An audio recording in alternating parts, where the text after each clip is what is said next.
Hello again. Sorry for the horrendous lighting. This is a video that I've been putting off making for a really long time just because it's such a heavy, crazy, and multi-layered deep one to get into. As a lot of you probably already know, I used to be part of an MLM and it was the biggest, nastiest, meanest, biggest, baddest of them all. I'm sure you know the one I'm talking about, and if you don't, it's called Amway, but more importantly, we're going to be talking about the real culprit behind all the trauma and all the issues, which is one of Amway's sister companies, Worldwide Group, or Worldwide Dreambuilders. So I'm just gonna start from the very beginning because I've tried to script this video so many times and there's just so much to it. I just need to throw it all up for you. Little me has just graduated high school. I know I don't want to go to college. My entire life, ever since I was a little girl, I knew I wanted to be a big singer-songwriter, ever since I figured out that that was a talent that I had. But I never thought that it was something tangible or possible or feasible. I'm so young, the field is so saturated. There's so many people who are bigger and badder than me. They're more talented. They've been at it for longer. Everyone wants to be a rock star because no one wants to work a 9-to-5. I should probably start looking at more realistic options. And I'm trying to discover myself spiritually again after this whole scenario with an ex-boyfriend that I never recovered from.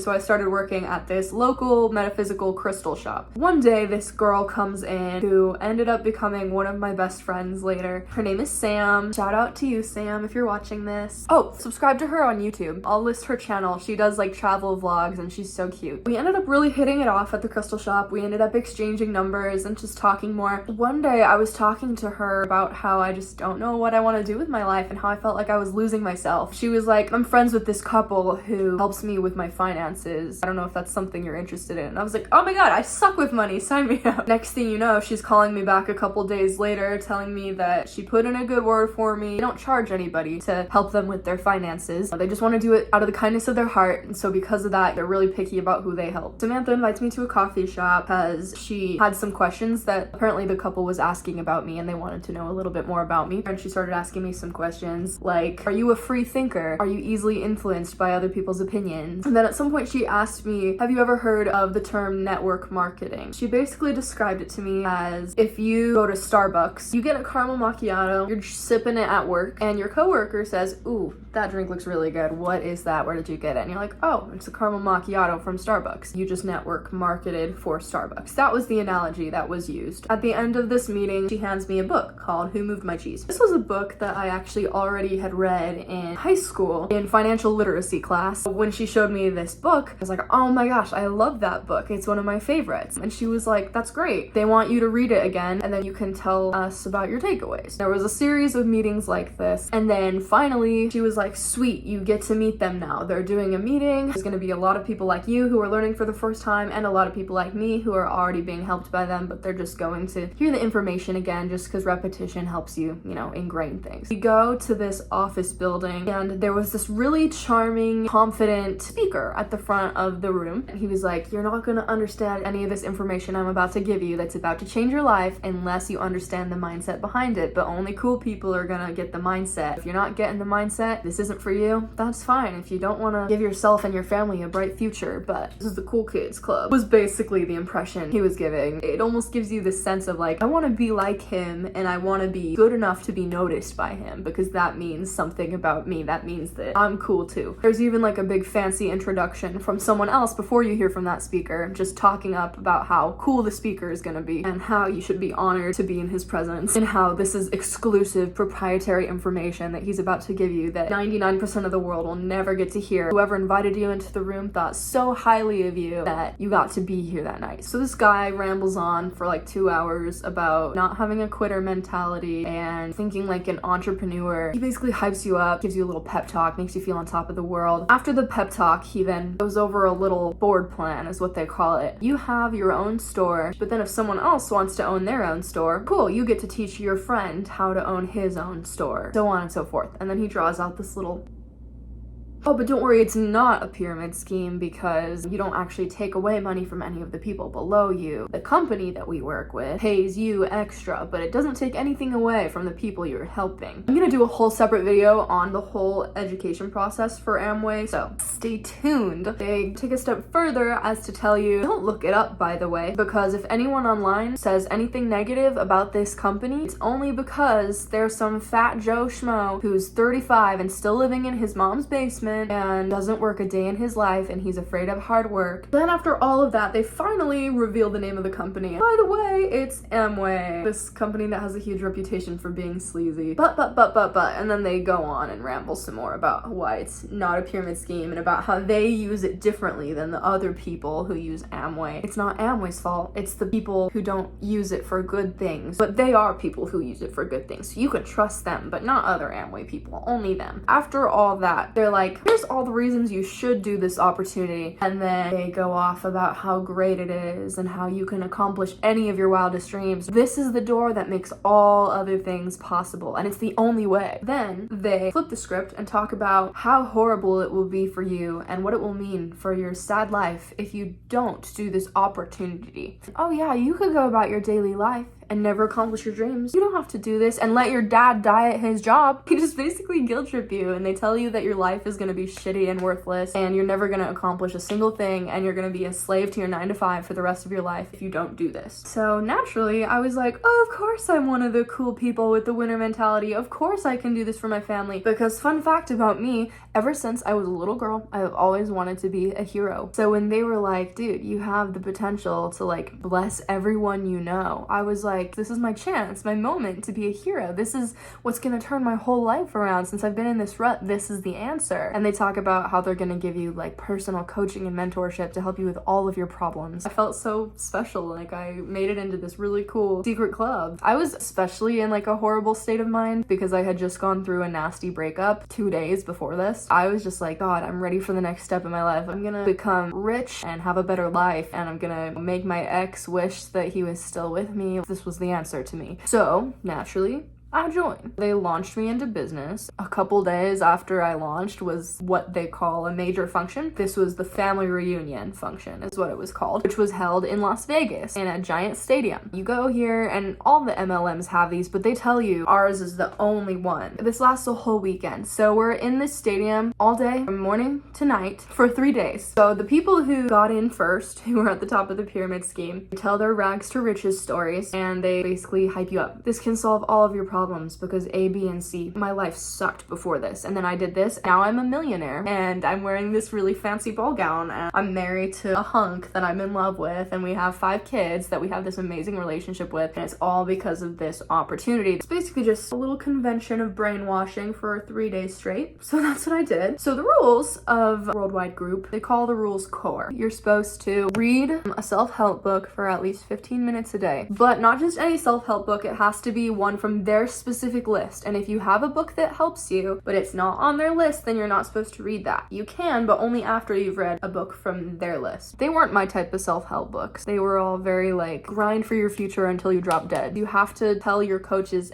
everything, and you have to send them at least 1 voicemail a day. You aren't allowed to make a financial decision without consulting your coach. If someone just told you all this, you'd be like, holy frick, that's insane. I would never do that. That's very culty. But if you're actually in the room with the people, these are like professionally trained salespeople who like are very good at manipulation and gaslighting and brainwashing. A lot of people tend to victim blame. The thing is, like, most of them actually think they're doing the right thing. People think that they're helping people. Most of them don't know that they're in something bad. They're all very brainwashed people. If someone told me all this before I joined, I would have been like, hell no, this is really weird and creepy, but that's not how I was introduced to it. They're very particular about how they introduce everything. They feed it to you a little by little. Jonestown didn't just start with, hey, do you want to drink this poison Kool-Aid and die? Like, no one would have joined the cult. It starts out looking like something good. They advertise it as personal growth and development. Rule number 3 is you have to listen to an audio of speech from one of those big stadium functions I told you about. about. You're required to listen to at least one of them a day. They're just constantly feeding this shit to you. One of the other rules is share your story with at least one person a day. Try to recruit somebody. They would give you a little script that you had to memorize, copy the homework, but change it a little so they don't know you're part of a pyramid scheme. Those little voicemails I was telling you about, those are called Kates from the app called Communicate. They would basically just send little motivational things that you had to listen to every day. So you were like 24/7 consumed in all of this. Anyone else that they're helping who you meet at those board plan meetings, you're not allowed to talk to them outside of those board plan meetings. You're not allowed to be friends with them. When I was in this, it started out really innocent. Any type of cult does start out very innocent. It's not some weird nutcases that join these things. Anyone is susceptible to joining a cult. It doesn't look like people dressed in robes sacrificing goats around a bonfire. It looks like something totally normal and good. I had just moved in with two people I thought were my best friends at the time, but they turned out to not be that. There was a lot of drama and a lot of craziness. At first, it started out as a really good thing that I was part of this because I was getting advice about how to hopefully repair things with my roommates, and I was reading self-help books every single day. As things got progressively worse with my roommates at the time, I would just spend more and more time away from our apartment recruiting people. It boosted confidence because I felt like I was creating this amazing life for myself and my family. It was really innocent at first, and it actually was building my character and helping me grow up a little faster. The coach is the person who you send your Kates to, usually. You basically ask all your questions to them, and they do your meetings for you. That was how I met one of my best friends named Amber. She was my coach. Meeting Amber and Samantha were one of the few good things that came out of this experience. She became like my best friend. I was opening up to her about things that I couldn't open up to anyone else about. I was so lucky she was my coach because no one would have listened to me with such an open mind and open heart and just not judged me for the shit that I opened up to her about. If my mentors, we're gonna call them J and K, if J and K had been my coach at the time, the type of advice that they would give versus Amber just were not the same at all. I wanted to be like J so badly. So J and K are a couple. K was the more like timid one who was just kind of submissive to J. He would just kind of agree with everything that J said. But J was more outspoken and confident and bold, and I saw that in me, and so I just wanted to, I wanted him to notice me. I want to be the little teacher's pet. Because we were taught if we hang around our upline all the time and who we want to be like in our upline, you become like them, and the more likely you are to be successful like them. So we were basically taught to try to be exactly like them, and that's how I was with Jay. Jay was like my role model. I just had so much gratitude for what I thought was the best opportunity someone could ever give me. I remember telling Amber, our upline diamonds don't even know my name, but they will. And they did eventually. For what it was worth, I was really good at it. I was the hardest working out of everyone on Jay's team, and that felt good. I remember the first time I heard about someone quitting. We'll call him T. All the people who are in the board plan for the first time, they're the guests in the room. They all leave, and then there's always a separate training after that board plan meeting for just the people who are in business. We were at this training after the board plan meeting. After the guests had left, Jay was like, let's talk about the elephant in the room. T quit. Jay went on this tangent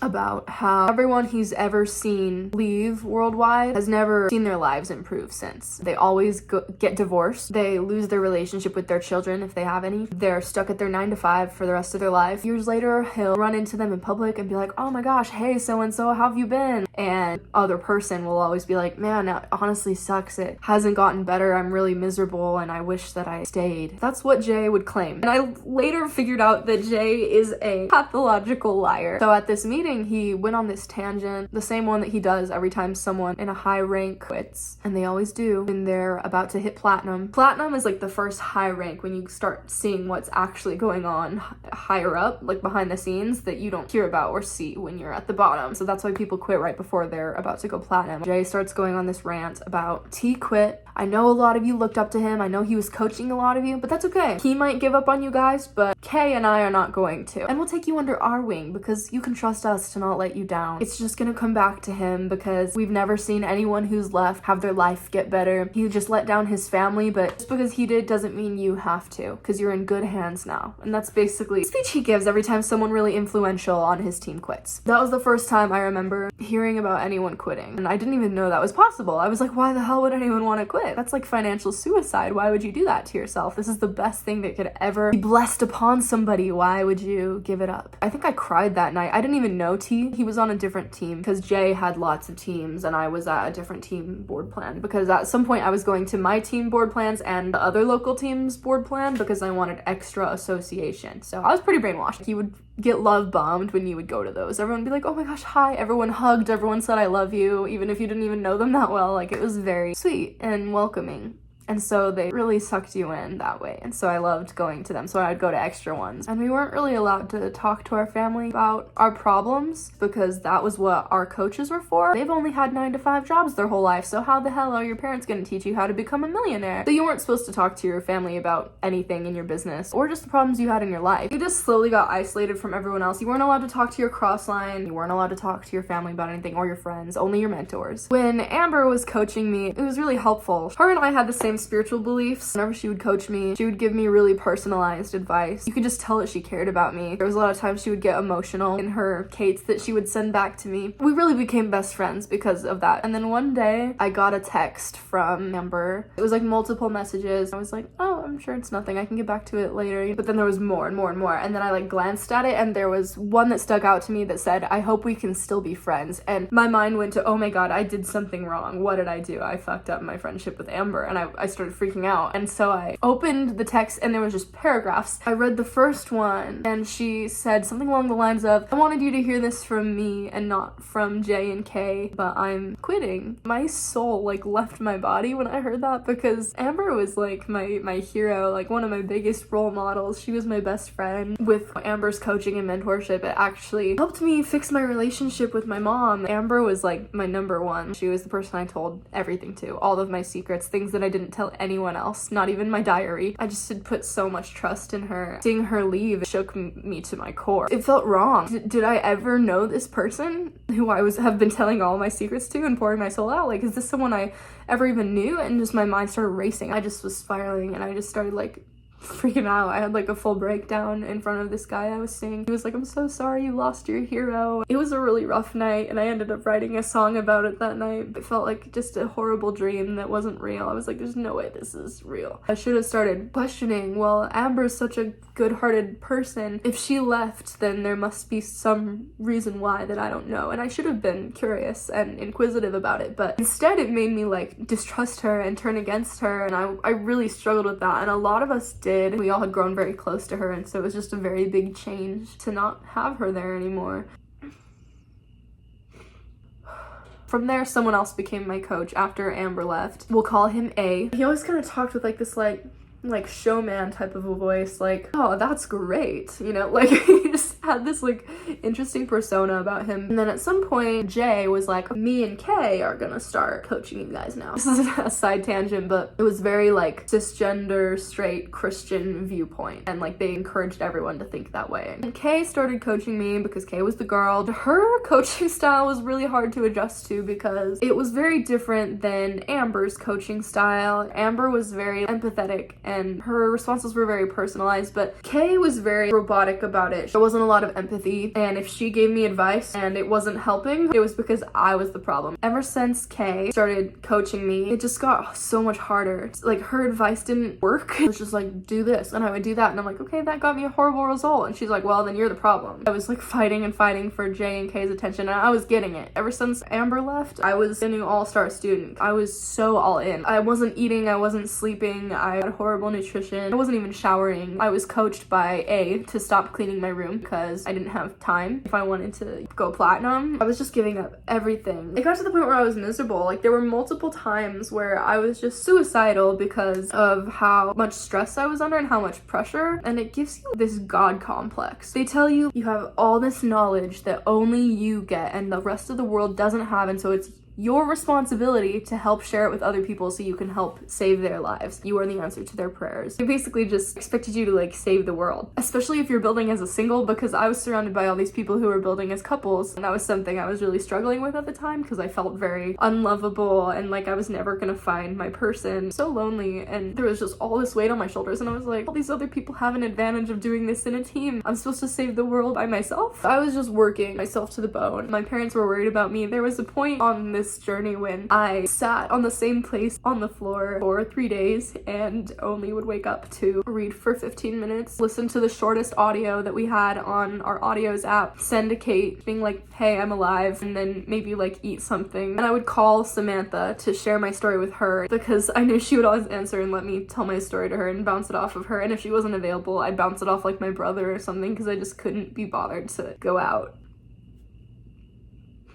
And I was miserable, and the only thing that I could do to stay afloat was writing music. They were like, reach out to every single person you know, even if you don't know them, reach out to everyone that comes up on Facebook, send them this generic message that we designed for you, copy and paste it, watch, magic will happen. And want to know what happened? I got posted about on people's Instagram stories being like, hey, watch out for this girl, she's reaching out to everyone, we think she might be in a pyramid scheme. I actually burned a lot of bridges. None of the people I knew in high school will talk to me now. They all have me blocked or restricted on Instagram. My number has been blocked by like pretty much everyone I knew. There's still rumors that go around about me on social media, and I got chewed out by a lot of people because of this. There were some people who sent me really mean, nasty paragraphs. Like, you might be like, oh, that's totally fair because you were in a pyramid scheme and you were doing sleazy shit, but we weren't taught to see it that way. I was under the impression that I was helping people, saving people from dying at their jobs. I was taught that I was doing the right thing and that I was being a hero. I was just like, holy fuck, what am I doing wrong? I'm doing everything that my upline is telling me to do, and obviously they know best because they have these huge businesses. I was so desperate to just talk to as many people in a day out in public too that I started getting horrible responses with that too. I was used to getting horrible reactions from trying to make friends in public that I still have social anxiety to this day. But I was getting so much praise from Jay and Kay, especially Jay. He would always say things publicly in his board plans like, you guys should be more like Lavender. She inspires me even, and I'm the one who's the mentor. They're finally noticing me, and they were telling me that I was gonna go platinum by the end of the year. I kept opening up to J and K, and I was just like, I'm doing everything you ask, and I have the purest intentions about this. I don't know what I'm doing wrong. I'm getting the worst reactions. And they would just be like, well, then you're the problem. You are getting more coaching right now than any of the other people were coaching, and yet you're the only person not moving on. If you're not moving on in your business and you're struggling, it's because you need to get your shit together. You're probably double-minded. And I started getting all these opportunities come up of people asking me to open for them at their shows. I'm a singer-songwriter. That's why I joined this stupid thing in the first place. This dream that I've always wanted but didn't think I could do. Suddenly someone was telling me I could do it and this was the way, and it just really shook me up. I was like, God, do I even want to be doing this anymore? I was looking ahead at J and K and where they were at. All they do is do meetings 24/7, and then when they're not doing that, they're answering Kate's. They're out talking to people in public, they're messaging people, and that's all they do. I'm miserable and I have not even half the workload that they have. Is this what I want to do for the rest of my life? I was just really at war with myself for the longest time, because for the longest time this seemed like the answer. I was told that if I ever left, my life would turn to shit and I would never accomplish anything again, and I would throw my life away and let down my family, and it would all be for nothing. I would be a waste of space for the rest of my life. My friend, who's now my roommate, ended up inviting me to one of his band's concerts, and I didn't want to say yes, but he was one of my customers and he was buying my Amway products. I want to support him back with his dreams. The excuse I made for myself to go, it'll be an excuse to network. I can talk to everyone in the crowd and try to recruit them. I went to the show and it was really good. When I was there, I noticed the drummer was really pretty, but I had sworn off dating. I had sworn off everything for Worldwide, so I never talked to the drummer. And then my friend invited me to another one of their concerts. I saw the drummer again and I was like,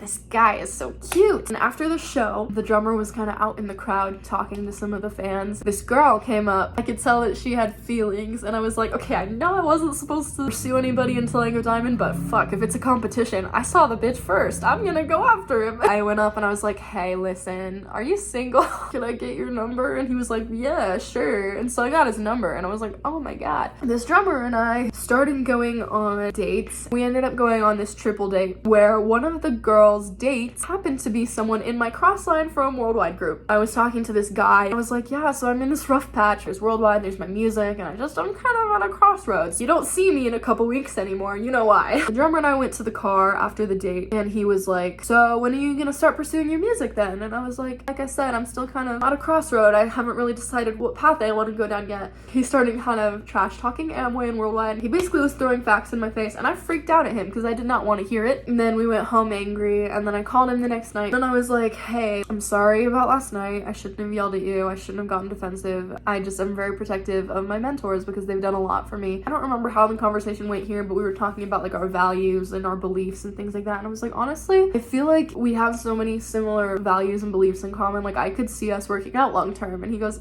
about that. He was like, I could see us working out long term, except Amway thing. So I think from here we should just be friends. I was depressed about that for a really long time. But I just told myself this is just a part of my journey. My struggles are gonna be someone else's roadmap one day. This is all just gonna be part of the story I'm telling on one of those stadium stages one day. I just wasn't happy anymore in Worldwide at all. I just was so scared to let go and throw it all away. I kept having these little breakthroughs where I would like almost quit and I'd feel so free and I'd feel like me again. I'd be like, oh my god, I'm having this huge breakthrough, and then I'd be like, sweet, I can take this breakthrough and apply it to my business now. I was just in war with myself for so long. I'm like, I don't want to stay, but I don't want to go. I looked ahead of where I was at where they were at. They didn't have the type of life I wanted. I want to have time to do all these things they told me about, like travel and spend time with my family, but they didn't have time for any of them themselves. It's just like, I don't know what to believe anymore. I don't trust myself. I don't trust anything because I was taught not to trust myself. They would always say, you need to borrow our brains until we can trust you to think for yourself. Your best thinking got you to a shitty 9-to-5 job, so you can't trust yourself to teach yourself how to become a millionaire. So culty, okay? So culty. Finally, I opened this video by Asotero. I'll link her channel below. She's great. It was one of her pick a pile readings, and yeah, I'm one of those witchy woo woo spiritual girls. I don't care. Light me up. I don't give a shit, okay? The pile that I got, she basically was like, it sounds like you're in this pursuit of some financial endeavor, or maybe it's a job or a business or something related to that. And it's great that you're improving yourself, but you are making this thing your whole life. And that's not good, and I'm worried about you, and it's not healthy to be as consumed in it as you are.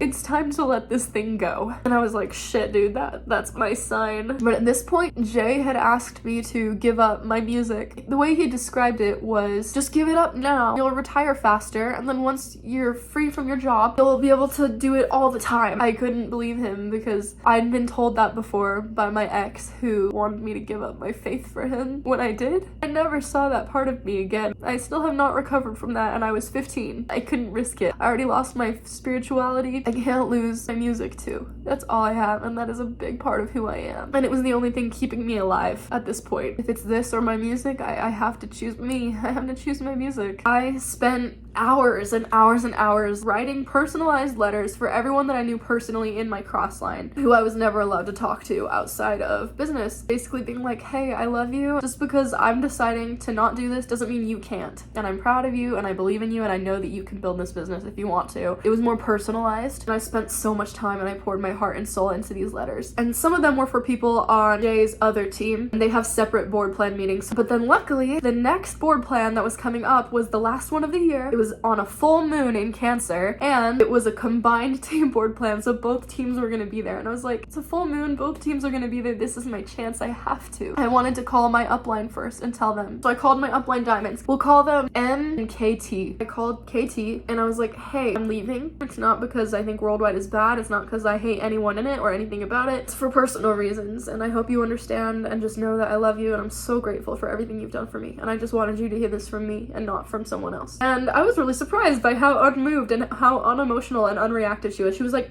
so let me tell you why your thinking is off and how you should fix that. And I'm like, KT, I love you, but I'm not trying to debate this. I'm not asking for perspective or permission or anything. I'm just letting you know. She was like, okay, M wants to talk to you. I was like, oh my gosh, M, hey, you know me, we're cool. And I was expecting like, oh, we're so sad to see you go. We support your decision, but we'll miss you so much. Thanks for being here. That was not what I got. He said, it sounds like you're trying to chase your happiness. And I was like, yeah, exactly, you get it. And he was like, here's why that's wrong. If I chased my happiness, I would be divorced and my kids would hate me, my life would be in shambles. And I wish I would have said this. In my head, I was thinking like, what on earth do you think happiness means? Like, do you think that's like doing drugs or like cheating on your spouse? Are we talking about the same thing right now? And he just starts going off about how they're miserable, but it's for the greater good. He was like, you know, the people who make it aren't always happy. So that's a good thing. And he basically was preaching to me this crazy philosophy. So I was like, hey, let's wrap it up. I was like sobbing, by the way, and they were like emotionless. They were just like, okay. I was like, I love you guys. I just don't want you to tell this to J and K yet because I really want them to hear it from me. me, and I'm planning on telling them at the board plan tonight. Then all of a sudden M starts freaking out. He's like, no, you're not allowed to go to that board plan. Like, because other people there are trying to grow, and you don't want to plant seeds of doubt in their mind. And I was like, whoa.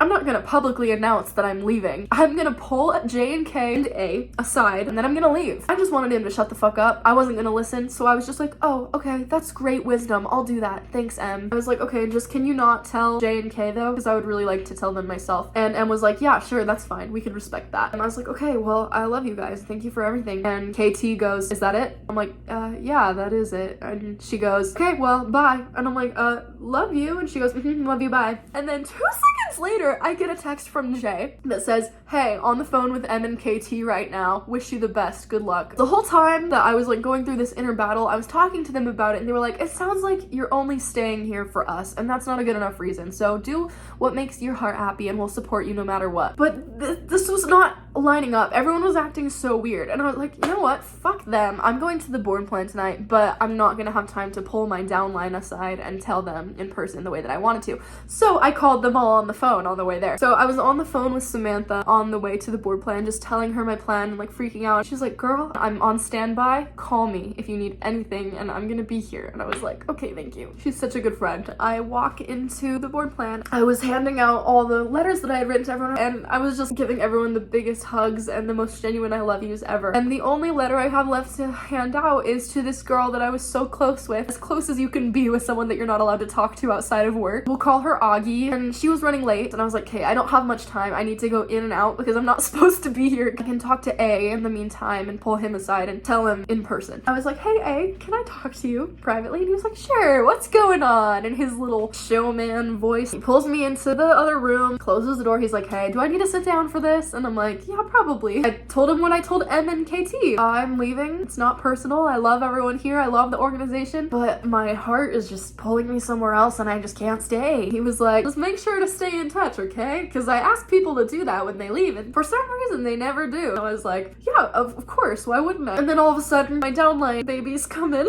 and they were all giving me hugs and they just looked so sad and bittersweet, and some of them brought little gifts for me. And then all of a sudden A, out of the corner of my eye, is typing away. I'm like, oh boy, he's texting Jay right now. A grabs my arm and goes, hey, let's go wait outside for Jay and Kate. And I was like, oh, I still have this to give to Augie. He's like, oh, you wrote letters to people? My heart sank a little bit and I was like, oh fuck. I'm like, yeah, but it's nothing bad. A goes, I don't know if that's a great idea. I think you should let J and K handle that. And I was like, no, I don't think I will. J and K aren't my coaches anymore. I don't have to do what they say. A takes me outside to wait for J and K. Something weird is going on. Like, everyone knows something that I don't. Why are they acting so weird right now? So A is asking me all these weird questions like, oh, so what do you plan on doing now that you're not on the road to success anymore? It's like, I felt weird even telling him about my life and my plan, but I was just like, it's songwriting. And he's like, nice, starting from the bottom again. I love it. And there was just so much condescension like hidden beneath his tone. Then all of a sudden Augie's car pulls up. So I start going over to her car. A grabs my arm and goes,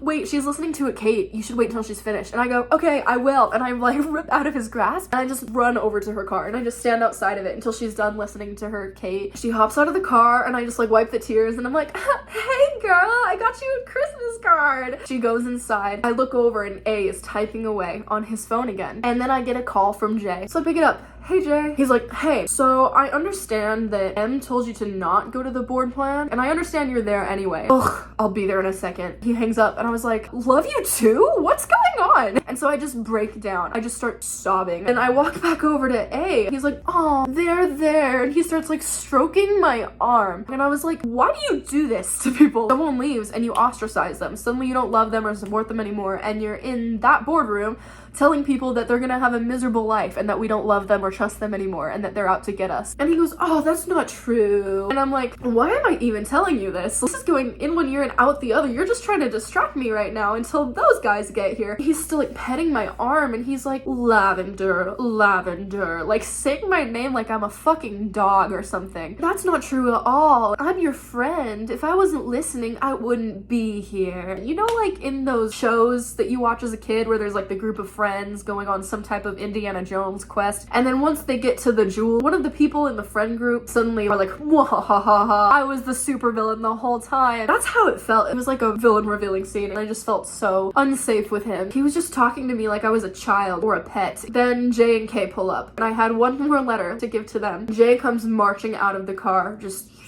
pissed off. And I'm like, "Jay, I just wanted to tell you I love you and thank you for everything." He just stares at me like this, and he doesn't say a word. And I hand him the letter that I wrote for him and Kay. And then finally he goes, ugh, and rolls his eyes and puts some of his stuff down, grabs it, and marches inside. Doesn't say a single word to me. I'm like, oh my gosh, Kay, she's the person who's been my coach for the last few months. She knows me. So I run up to her and I'm like, "Kay, hey, like, I just wanted to say I love you and thank you so much for everything." And she goes, "Yep, love you." And I looked into Jay's eyes. There was no emotion. Just stone cold ice. When I looked into Kay's eyes, there was a tiny, tiny, tiny glint of emotion. A tiny, tiny bit, but not enough.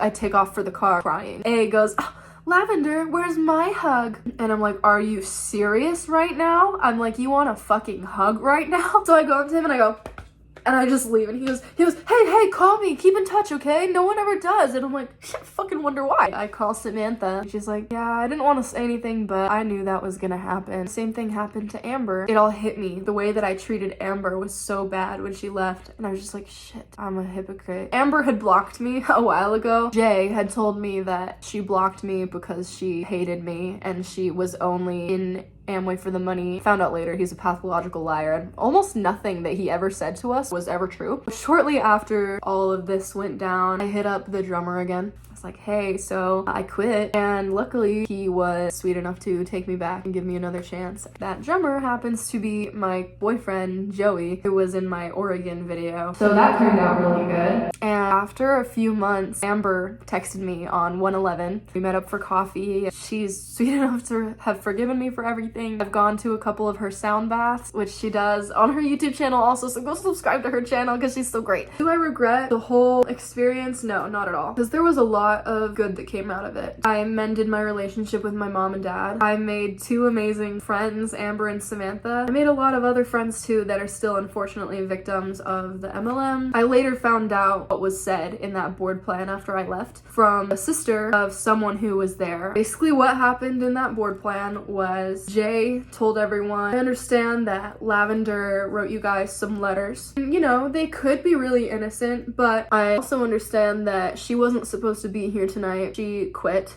Told her to not be here, but she came anyway, and I think she has bad intentions, and she's trying to take you guys all out with her by planting seeds of doubt in your minds in those letters. There's a chance that it could be innocent, but I'm not going to risk it because my family's future is worth more than that." And he put his letter straight into a paper shredder and told everyone to do the same thing. That's what happened while I was gone. There's been people who left the MLM before I did, who I've been able to reconnect with recently, and I'm actually going to interview some of them on my channel. Some pros and cons. Not everything was bad about it. I had some really good takeaways. I know how to have a good work ethic. I matured a lot. I mended my relationship with my mom and dad. My confidence was boosted at the time, and I learned a lot of lessons. I did improve myself a lot before it started turning toxic. A lot of the business principles that they taught and the success principles they taught were true. They just used them in a distorted way. I did get a lot of good things out of it, but do I recommend that you join? Hell no, I really don't. They are cults. There was a lot of things that got worse because I was in it. There's both sides of the coin. I struggle to talk to people now. I struggle to make friends. I just barely got out of a rut that I was in for the last like 6 months because I just was under the impression that I couldn't get anywhere in life without a mentor. You know, my life would never be good or successful because I left, because that's what I was told. I have really bad social anxiety. I don't trust anyone, especially business people. I did learn a lot of good sales knowledge from them, and I'm really fucking good at sales, but I hate doing it because it burns you out so bad. I do know about cults now. I know how to avoid them in the future. But I also lost a lot of friends, and I am scared to make new ones because of how people used to react when I would speak to them, because I only would talk to them about my business and I would get horrible results. Everyone I knew in high school, all of them have me blocked, and there are constantly rumors circulating around the internet about me because I was in a pyramid scheme. And so I lost a lot of friends and burned a lot of bridges. There's a couple people who didn't hold it against me, like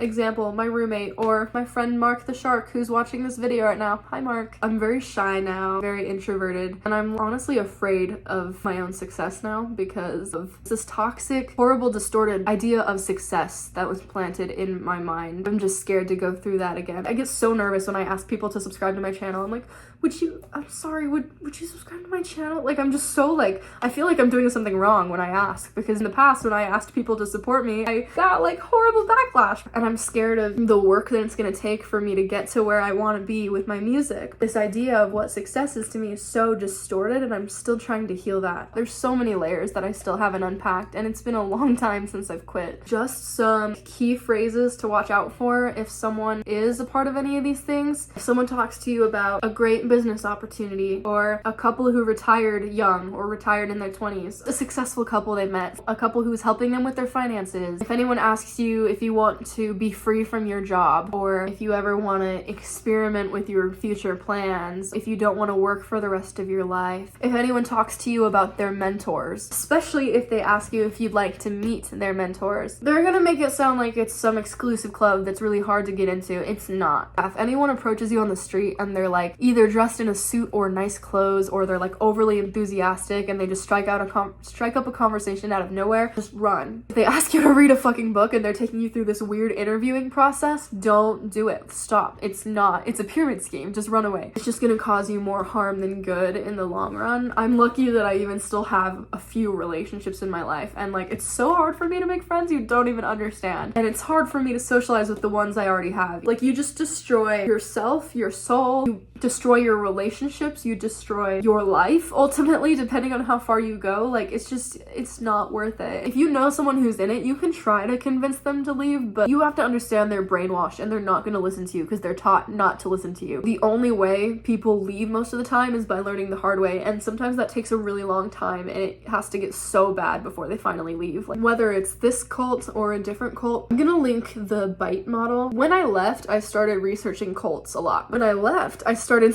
Googling everything that they told us not to Google when we first joined. It absolutely is a cult. One of my friends who quit before I did, he was in my downline, actually sent me the bite model, which is how you can tell if something is a cult or not. But I'm just gonna go over some of the things that are red flags about Worldwide Group and companies associated with Amway. Dress code. They don't want you to dye your hair or have a lot of piercings. They want you to just look like a basic cookie cutter white person, because they want you to be able to relate to as many people as possible so you can recruit as many people as possible. But even just about in your daily life, like, they tell you not to express yourself. Controlled information. You're not supposed to talk to your crossline. You're only supposed to read books that they approve of. They tell you to not listen to music. They tell you to only listen to audios. And you're not supposed to watch movies. I wasn't watching movies the entire time that I was in Worldwide. I gave it up. I gave up movies and TV. Isolation. You weren't allowed to talk to your crossline. You weren't allowed to talk to your parents about your business or about your problems. You weren't allowed to talk to a therapist. You weren't allowed to talk to your friends about your problems. Only your upline. Controlling what you eat and drink. You were only allowed to eat and drink stuff from your business. Unless it was something you couldn't get at your business that was essential, you basically could only use products from your business. Cults also keep you very immersed. Like, they keep you very busy all the time so that you don't have time to think. We were constantly doing meetings, trying to be out recruiting people, reading, listening to our audios, board plans. The higher you go up in rank too, the more busy you are, because you don't have time to think for yourself. They would just tell you to like give up your hobbies slowly and like give up things that made you happy and made you you, because that was too much creative energy